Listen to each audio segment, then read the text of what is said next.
So what we're looking at is all of these different ages. Now, Larkin held to a view that's rather outdated at this time, but I have still come across people who believe it, that in between Genesis 1:1 and Genesis 1:2, there is room for another age that was the age of angels, that simply doesn't pertain to us. So God doesn't give us much information on it. Some people use Ezekiel 26 as from that Ariel. Huh? I got Rachel and you a book on angels.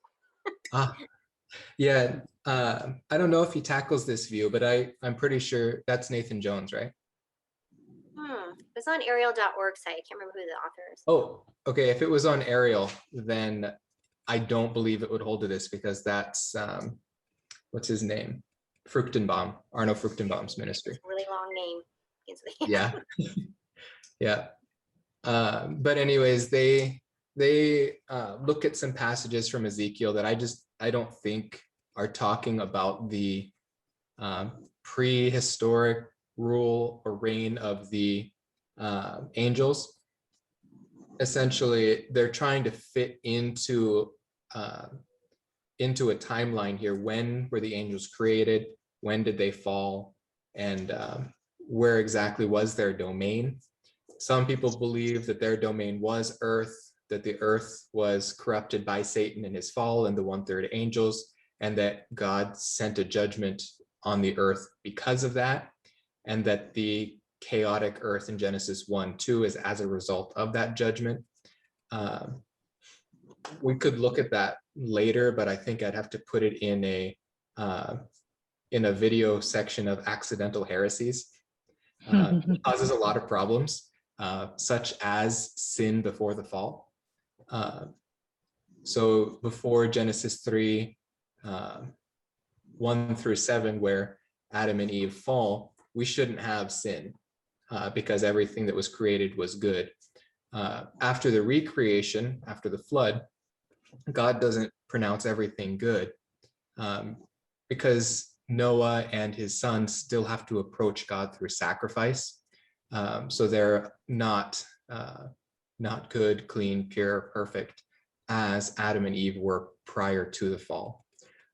So I would, if I did this chart, I would chop off that first part of it and say, we're starting where scripture starts. What was that? What part would you cut off? Oh, he's got the creations of the earth. And in here he has the original earth, the chaotic earth, and the restored earth. Well, I guess I wouldn't cut it off that far. Okay. He has the 7 days of creation in the chaotic or the restored earth. So Genesis 1:3 through Genesis 2:3. Okay. So that's the creative week, the 7 days of creation.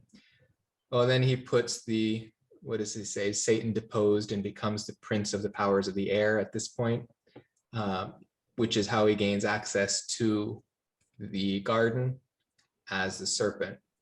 So we know that at this point, he does have some sort of ability to roam about on earth, but it's not until the king of the world, Adam, submits himself to Satan that Satan gains control of the earth.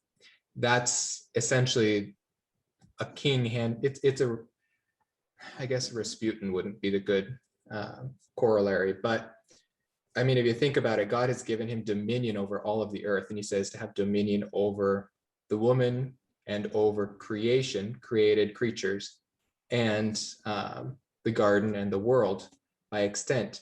And one of the creatures comes and deceives the woman, who then deceives the man. So it's put God's created order upside down on its head.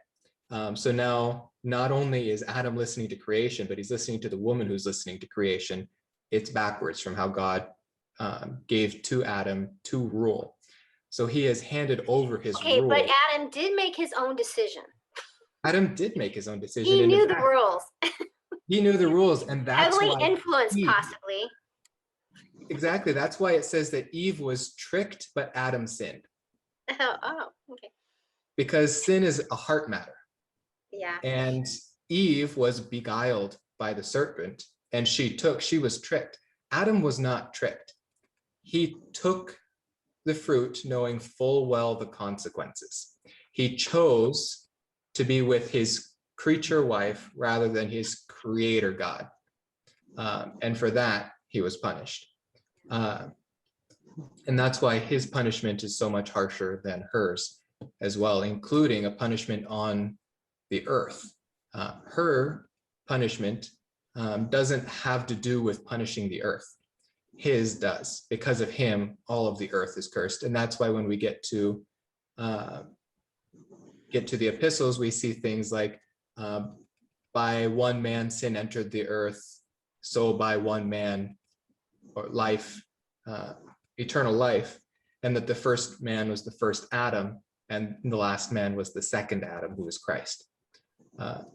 So we see that sin entered the earth through Adam.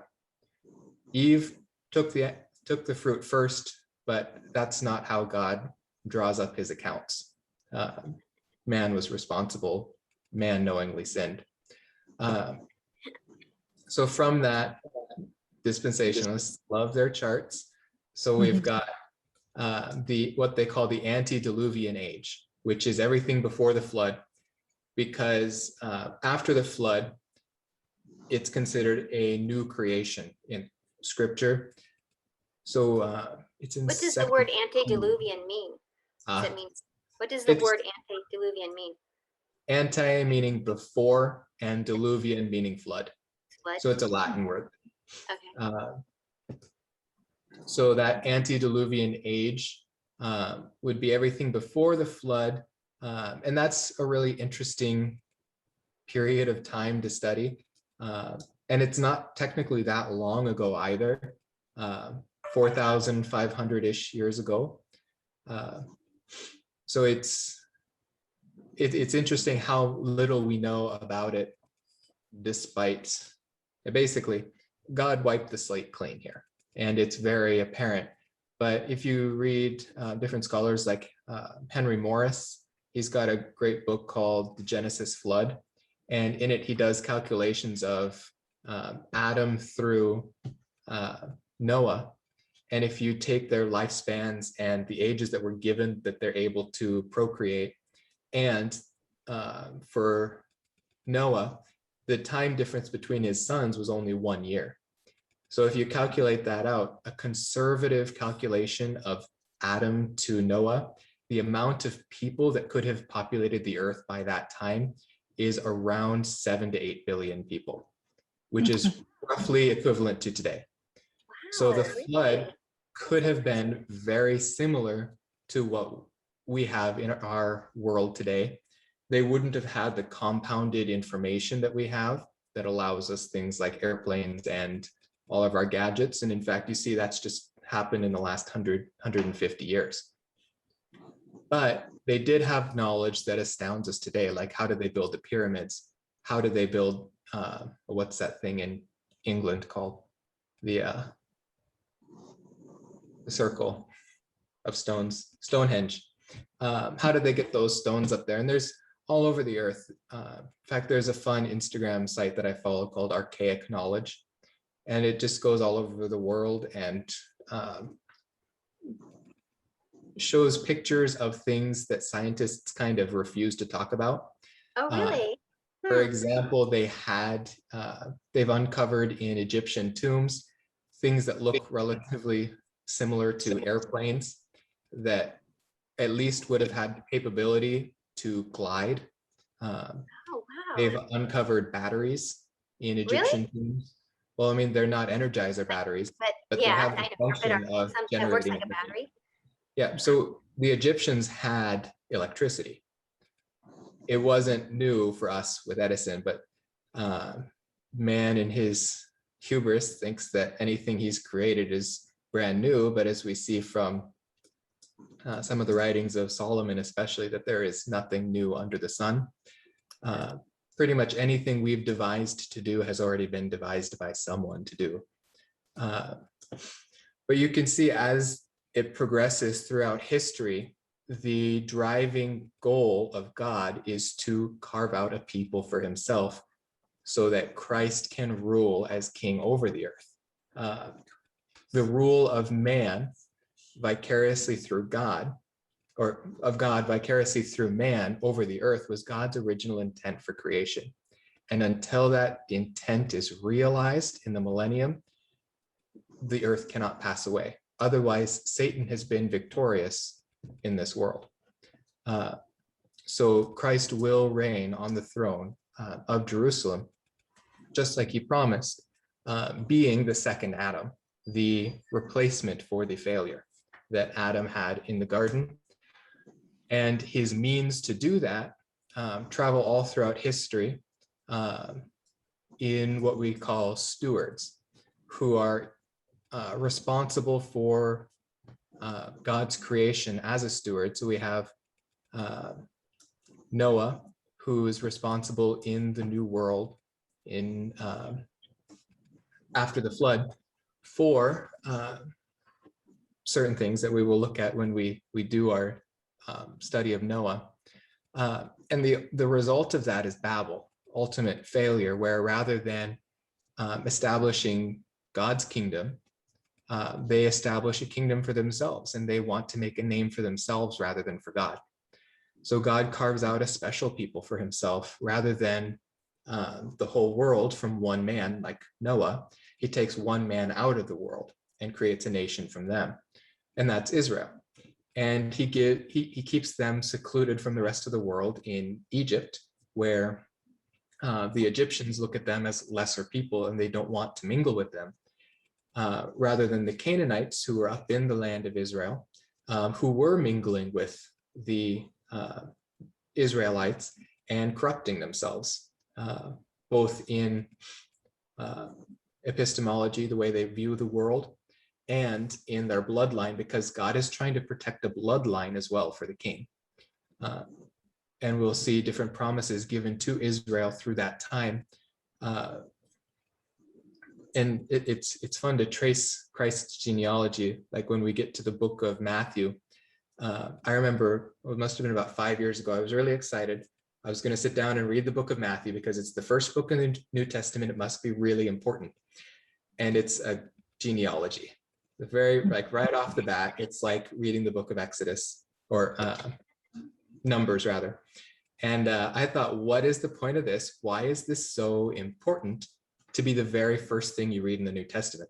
Well, it's a tracing of God's promises to Israel and as far back to Abraham, that the Messiah would come through his line. So if they're corrupting themselves and mixing with other nations, that's not going to be possible. And that's why it's also impossible for another Messiah, which the Jews are still anticipating their first Messiah, but they've lost all their books of genealogy. They have no way of tracing their Messiah back to Abraham. At the time of Christ, they still had those genealogy books. They could still trace back to Abraham. So it's just all these different ways God is protecting his word and his plan for history. And the ultimate culmination of that is in the millennial kingdom, where his glory is seen in its full. And that's the ultimate purpose of God in history, is his glory. And the way that he manifests his glory is different in these different time periods under different stewards. For the nation of Israel, his glory was manifest differently than it is for the church. Salvation always remained exactly the same, but the way in which God chose to run his household was different. So there were different expectations. For example, for Israel, there was an expectation for them to prosper in their land so that the rest of the world would come to them and see the glory of God. But for the church, we're told to go out into the world and to show the glory of God. So that's just a very simple way of showing the difference between God's intention for Israel and God's intention for the church. Another one is Israel as a nation. They're a physical blood group called an ethnos. The church is never called an ethnos. They are not a bloodline. They're not a nation. So God chose to create a miniature kingdom, if you would, or a kingdom in part in Israel. And a lot of times the church will try to claim that kingdom as themselves, but the kingdom promises all belong to Israel, the ethnos of Abraham. So we can't take on those kingdom promises ourselves. Say what that means again, ethnos? Ethnos is the Greek word for a physical people group. So the nations are the ethnoi. Ethnic, like ethnic. Yeah. So the church is never referred to as an ethnos, but the nation of Israel is.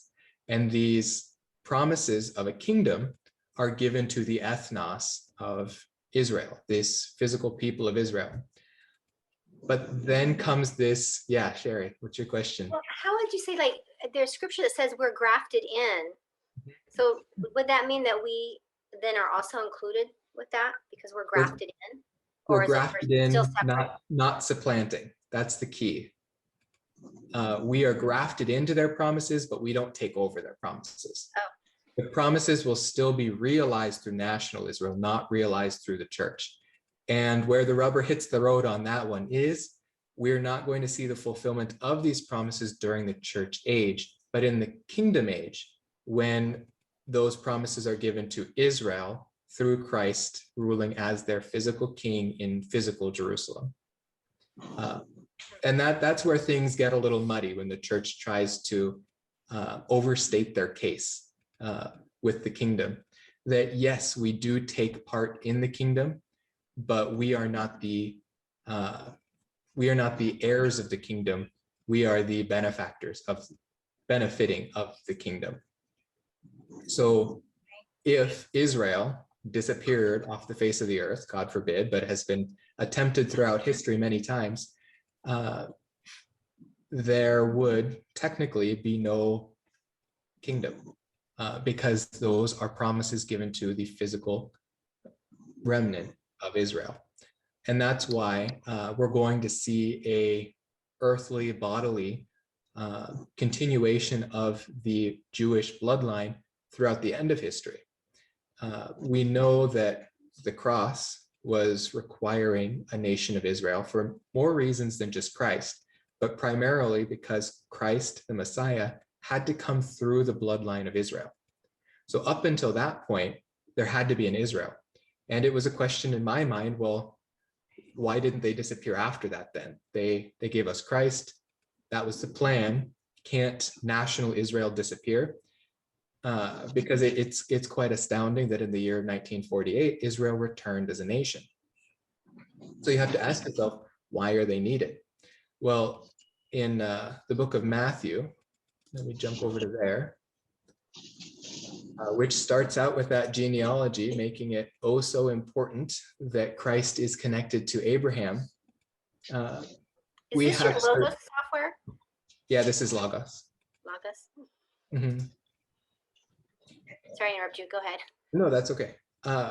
We have basically the story of the kingdom and why it's postponed, why it hasn't come into being at this point. So we've got here, after the kingdom was rejected by the Jewish Pharisees and the Jewish people of the first century, later when Christ returns to Jerusalem just before his crucifixion, he gives us 8 woes to the people of Israel. These are warnings or laments. And this last one here is this lament over Jerusalem. And it says, Jerusalem, Jerusalem, who kills the prophets and stones those who are sent to her. How often I wanted to gather your children together, the way a hen gathers her chicks under her wings, and you were unwilling. Behold, your house is being left to you desolate. For I say to you, from now on, you will not see me until you say, blessed is he who comes in the name of the Lord. Israel, since the beginning of their history, has had the responsibility to enthrone the king. And we see that his purposes will not be fulfilled until they do call him back at the end of the tribulation as their Lord. And that's unique to Israel. In Deuteronomy 17:15, we have that original command for Israel. And it says here, starting in verse 14, chapter 17, when you enter the land which the Lord your God gives you, and you possess it and live in it, and you say, I will set a king over me like all the nations who are around me. You shall surely set a king over you whom the Lord your God chooses. One from among your countrymen, you shall not set a king over yourselves. You may not put a foreigner over yourselves who is not your countryman. Now, Israel does in 1 Samuel request a king. They say, we want a king like the rest of the nations, and God gives them all of these results of what will happen if they have a king over themselves. Essentially, what Israel is doing is they're asking for their king a little too early than God had planned to give it to them. We see Israel constantly doing this, where they're incurring upon themselves a more difficult time. But God uses that to still to bless them. He gives them David, but first they get Saul. He gives them, well, in this case, it's backwards. He gives them Christ, they reject him, and they will accept the Antichrist. But then they will accept Christ eventually. But through Christ, the world is blessed. But this is Israel's responsibility. They have a responsibility to enthrone the king of God's choosing, because essentially a king requires loyal subjects. You can't have a king without a kingdom. Now he has the kingdom of the earth. At the moment, it belongs to Satan. Satan is the god of this earth. And especially in the epistles, if you read the epistles of John, he talks quite a bit about this, that Satan is the current king and ruler of this earth. And we see that as well in Matthew 4, during the temptation of Christ, where Christ is offered the whole world basically on a platter if only he'll worship Satan. So here in Matthew 4, starting verse 8, again, the devil took him to a very high mountain and showed him all the kingdoms of the world and their glory. And he said to him, all these things I will give you if you will fall down and worship me. Then Jesus said to him, go, Satan, for it is written, you shall worship the Lord your God and serve him only. Then the devil left him, and behold, angels came and began to minister him. Now, Jesus doesn't say, you have no right to offer me the world. Satan has every right to offer him the world. The world belongs to Satan. It was handed over to him on a silver platter by Adam, and it's remained his to this day. But it will be returned to Christ, and that is what the judgments look forward to in Revelation.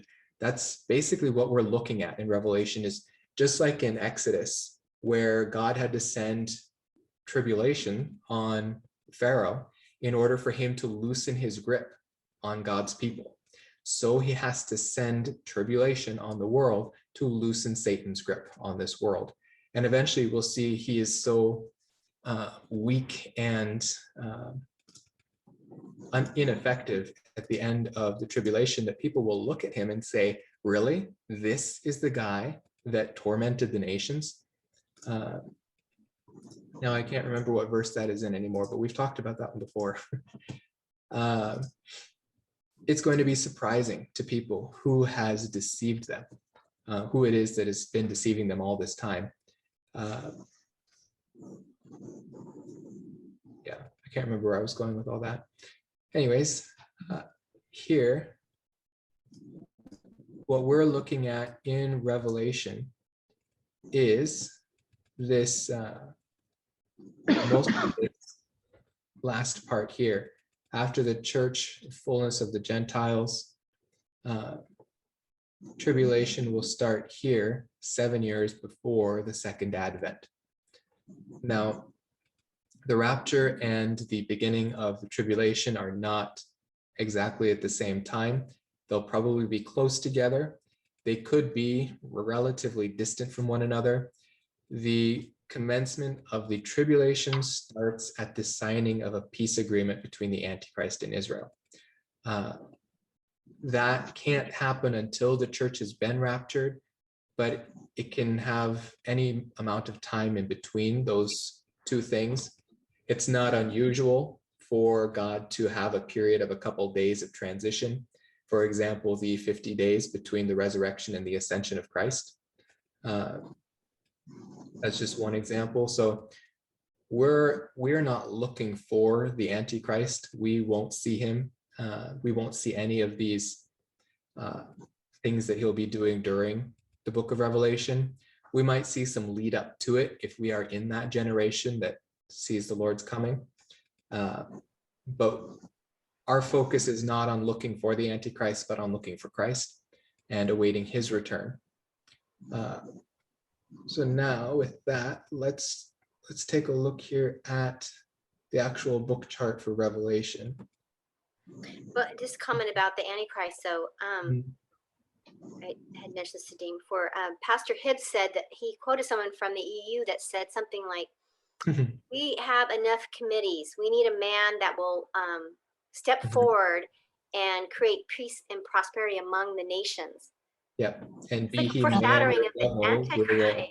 accept Isn't him. that amazing in our time? Well, and that's the thing is a scriptural phrase for the end times is peace and prosperity. When they're calling peace and prosperity, that's in Matthew 24 and 25. Christ says that is basically going to be the call of the end days, is everyone is going to be saying peace and prosperity, peace and prosperity. Well, it doesn't matter who your favorite president is, Biden and Trump and Obama and both the Bushes and the Clintons, they were all saying peace and prosperity. We want peace and prosperity in the Middle East. The peace plan for Israel that Trump enacted, some people were looking at that and saying, is this a foreshadow of the Antichrist's peace deal with Israel? And I looked at the first one he had and I thought, I don't think I'm going to make it to next month if he signs that, because I got to be out of here before he signs that one. But they did change it. At this point, it's pretty much an empty shell right now, but an empty shell can be filled with just about anything. And it could be 50, 100, 150, any amount of years. And that's I think the Are you beauty of talking it. about the first deal where he was trying to get the Palestinians to agree Yeah. before he went around and went like nation to nation? Until the Palestinians pissed him off.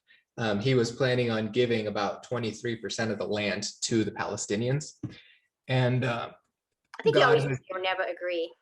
Yeah, and that's the thing is I think he knew, but I didn't know. He's a pretty clever deal maker. Yeah. Now 4 more nations might sign a peace deal. Yeah. See, that's the thing is we're just waiting for one man to come and ratify them all together. And well, I guess that's not what we're waiting for, but that's what will happen after we're gone.